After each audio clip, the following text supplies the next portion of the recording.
대통령의 취임 첫 기자회견과 향후 전국 집중 분석해보겠습니다. 이진곤 경희대 정치외교학과 개건교수, 이기주 LB컨설팅 코리아 대표, 그리고 허은하 한국이미지전략연구소장 나오셨습니다. 안녕하세요. 안녕하세요. 네, 안녕하세요. 오늘 박근혜 대통령 패션 네. 어떻게 보셨어요? 패션이요. 제가 7.5점을 드리긴 했는데요. 10점 만점에 7.5점이요? 네. 우선 그 핑크색을 입고 나오는 게 쉽지는 않지 않습니까? 네. 근데 핑크색을 통해서 뭔가 부드럽고 행복한 핑크빛 미래를 이야기하려고 했던 시도는 상당히 좋았던 것 같고요. 네. 그리고 또 엄격해 보이는 것을 조금 보완해 줄 수 있는 색이었던 것 같습니다. 자, 그러한 부분은 충분히 긍정적으로 볼 수 있는데 사실은 어울리기 힘들거나 믿음을 주기 어려운 색이 핑크색입니다. 아, 그래요? 그 부분이 조금 아쉽고, 그리고 협상을 하거나 그리고 원래 인터뷰할 때는 핑크색을 잘 입지 않는 게 기본적으로 패션업의 그 매너 같은 거거든요. 신뢰도가 좀 약간 신뢰도가 좀. 떨어지는군요. 왜냐면 핑크에는 귀여움도 좀 있기 때문에 약간 네. 그 부분이 있는데 다행스럽게도 그 박근혜 대통령의 그 라인이 그 자켓의 라인이 네. 조금 그것을 보완해 줬기 때문에 그리고 또 브로치를 늘 다시다가 브로치를 네네. 빼셨기 오늘 때문에 좀 브로치 안 달았어요. 네, 그렇기 때문에 조금은 그러한 부분들을 좀 보완했었던 것이 아닐까. 그래서 본인이 주고 싶은 메시지를 이번에도 역시 패션으로 좀 보여주셨던 것 같습니다. 박근혜 대통령이 분홍색 옷을 또 언제 입었나 제가 좀 찾아봤더니 예. 최근에는 중국의 펑리위안 여사 네네. 만날 때, 시진핑 주석 부부 만날 때 그때 한번 입었고, 가장 중요한 건 2월 2일이면 이제 박근혜 대통령 생일이지 않습니까? 그런데 쭉 찾아봤더니 당대표 시절에 본인 생일날 분홍색 옷을 자주 입었었어요. 즉 분홍색을 입는다는 건 나름대로 박근혜 대통령에게 나름의 특별한 의미가 있다는 겁니다. 좋은 날 그렇죠. 대체로 입으시네요. 그렇죠. 네. 핑크색 입기가 참 쉽지는 않아요, 사실 여성들이. 그래서 네. 아까 저 허은하 선생님 말씀하셨는데 뭐 엄격한 거는 이제 많이 뭡니까 좀 희석됐다 하는데 대신 너무 단정해 보이죠 또. 그래서 우리 대통령은 오늘 같은 날 좀 확 웃고 말이지 좀 자연스럽게 얼굴도 좀 펴고 이렇게 해서 편안하게 했으면 좋았을 텐데 역시 또 모범생이에요. 너무 절제되고 또 단정하고 이렇게 돼서 참 오늘 같은 이런 날 근데 아까 뭐 말씀하실 때는 오늘 이걸로서 소통 문제 해결되느냐 한번 뭐 기자회견 한번 했다고 소통 문제 해결될 건 없고 다만 이제 그런 계기가 됐냐 이래 볼 때 역시 박 대통령 너무 단정합니다. 그리고 그래서 앞으로도 좀 얼굴 좀 펴는 연습 이것도 좀 해야 되고 그다음 또 가끔가다 농담도 좀 하셔야지. 오늘 대박 이런 건 참 좋았는데 대박 레토릭만 좋았는데 그 말 발음이라든지 표정이라든지 전혀 그게 안 따라갔거든. 그것도 또 모범 답안이 돼 버렸다고. 그래서 옛날에 그 이해창 전 한나라당 후보 시절에 뭐라고 했냐면 자기 나름대로는 그래도 뭐 시세 따라가는 농담 한마디 한다고 뭐라 했습니까? 오빠 부대 그 뭐 이야기할 때 무슨 빠라고 그러나 맞아요. 약간 좀 그러니까, 술집 그래서 그 연관이 좀 있어가지고 그랬다가 한번 혼이 났거든. 빠순이라고 그랬다가 그래서 그 빠순이 이야기 때문에 혼이 났는데 왜냐하면 격에 어울리게 또 이야기를 했으면 웃으면서 말이지 그거 빠순이라 하면 돼요 뭐 이런 식으로 했으면 됐는데 우리 대통령도 오늘 대박 얼마나 좋은 말입니까? 뭐처럼 대통령이 그야말로 대박 칠 수 있었던 말인데 아마 신문 헤드라인 거의 다 그걸 거예요 오늘. 그런데 그거를 너무 좀 재미있게 하신 것 같아요. 너무 모범적으로 우등생 같이 해버리는 바람에 효과가 많이 좀 떨어졌는데 어쨌든 그래도 다른 사람이 아니라 박근혜 대통령이 대박이라는 레토릭을 구사했다. 이건 좀 진짜 대박이죠. 지금 연설 기록 비서관이 좀 머리를 좀 싸매고 고민한 것 같아요. 지금 그래요? 비서관실에 보면 락구락구라고 이제 간이 침대가 있거든요. 거기서 아마 며칠 아마 묵을 것 같았습니다.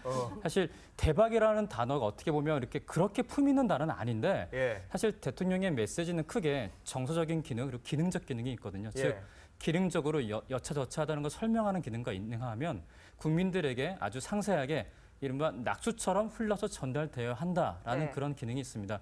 이 두 가지는 충족시킨 거죠. 왜냐하면 어려운 표현이 아니라 대박이라는 남녀노소 누구나 할 수 있는 표현을 써서 통일의 당위성과 정당성을 이론지하에 설명했다는 건 상당히 좋은 거라고 볼 수 있죠. 허 선생님 아까 박근혜 대통령 패션에 7.5점을 이제 주셨는데 이 말투라든지 제스처는 어떻게 보셨어요? 오늘 좀 특이했던 게 그 유독 오른손을 많이 이제 강조를 맞아요. 하면서 예, 이렇게 무언가 이제 했어요. 손을 많이 움직이면 그래도 조금 더 이렇게 적극적이고 그 활발하고 뭔가 그렇게 보이잖아요. 예. 그런 부분들을 충분히 연습을 하셨다고 저는 생각하고 그리고 이제 다들 맞는 말씀이신데 저는 박근혜는 박근혜 스타일 다 와야 된다고 생각을 합니다. 그런데 이제 그 박근혜 스타일에서 조금 다르게 오늘 좀 접근을 했다면 개인적으로 대화하는 커뮤니케이션 스타일을 저희가 조금 더 오래 볼 수 있었던 것 같아요. 기존에는 좀 업무적인 커뮤니케이션 스타일이셔서 네. 그렇죠. 연설을 하거나 방송에서 이야기할 때 조금 어색하고 좀 엄격해 보이는 것들이 있었어요. 근데 오늘은 그 기자들과 개인적인 대화를 한다라는 느낌으로 기존에 조금은 딱딱한 게 그나마 깨진 것이 아닌가 싶어서 저는 그 불통의 시발점이 아닐까, 불통을 깨는 하나의 시발점이 아닐까라는 좀 긍정적인 평가를 했습니다. 물론 100점을 드릴 수는 없습니다. 예, 시작이니까. 네, 100점을 드릴 수는 없는데 오늘의 저는 컨셉은 스텝 바이 스텝이셨다고 생각해요. 그러니까 모든 것을 바꿀 생각이 없는 것 또한 시간이 필요하다. 아직은 그렇게 많은 시간이 지나지 않았다라고 말씀을 하셨는데 그게 박근혜 대통령만의 스타일이 아닐까 싶습니다. 예, 물론 우리는 좀 더 이제 재밌게 다정다감하게 더 많이 다가오길 바라지만 오늘 그 대화하시는 스타일은 그 1대1 대화에서 충분히 무언가를 설명하려고 한 모습을 저에게 충분히 보여줬었던 것 같아요. 네. 네. 청와대 내부에서 박근혜 대통령이 화법을 스타카토 화법이라고 하기도 하거든요. 그래서 오늘도 연설 내용 가만히 보시면 절대 개각은 없다.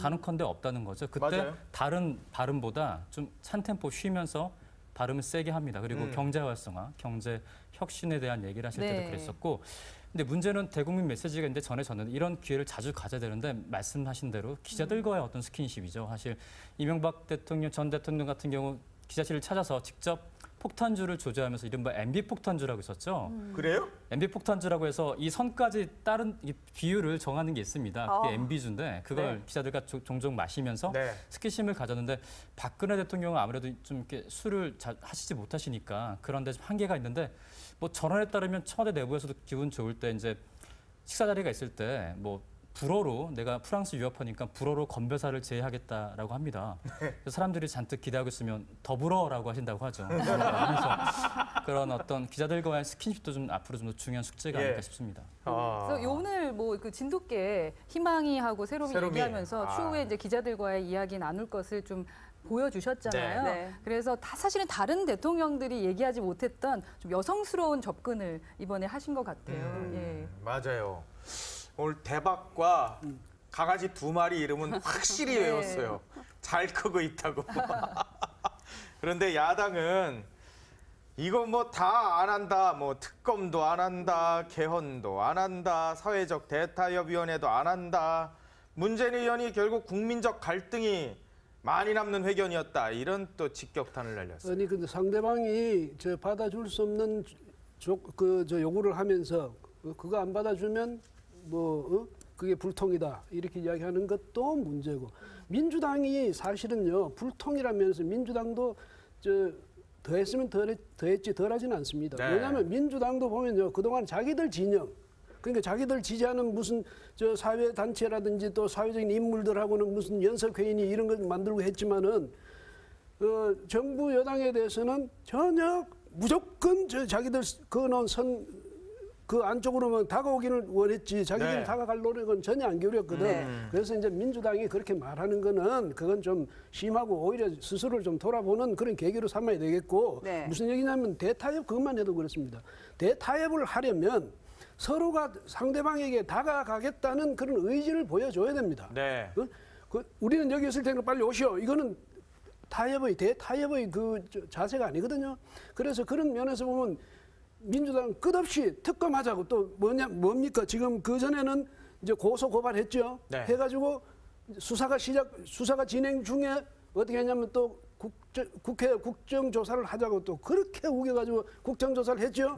국정조사 하는데 증인 채택이 문제가 있다고 해서 여기 와서 어디입니까? 청와대 앞에 와가지고. 아니 서울광장에 와서 천막 텐트 쳤지 않습니까? 그랬죠. 그리고 그것만 해도 모자란다고 해서 김한길 대표 거기서 또 뭐였습니까? 뭐 노숙투쟁을 했죠. 그렇게 했지 않습니까? 네. 그리고 저 국정조사 해가지고 이제 그렇게 다 해놓고 난 뒤에 그다음 재판에 지금 들어가 있지 않습니까? 네. 재판에 들어가 있는데 또 특검하자고 그럽니다. 그럼 특검 안 받아줬다고 해서 불통이라고 그러거든.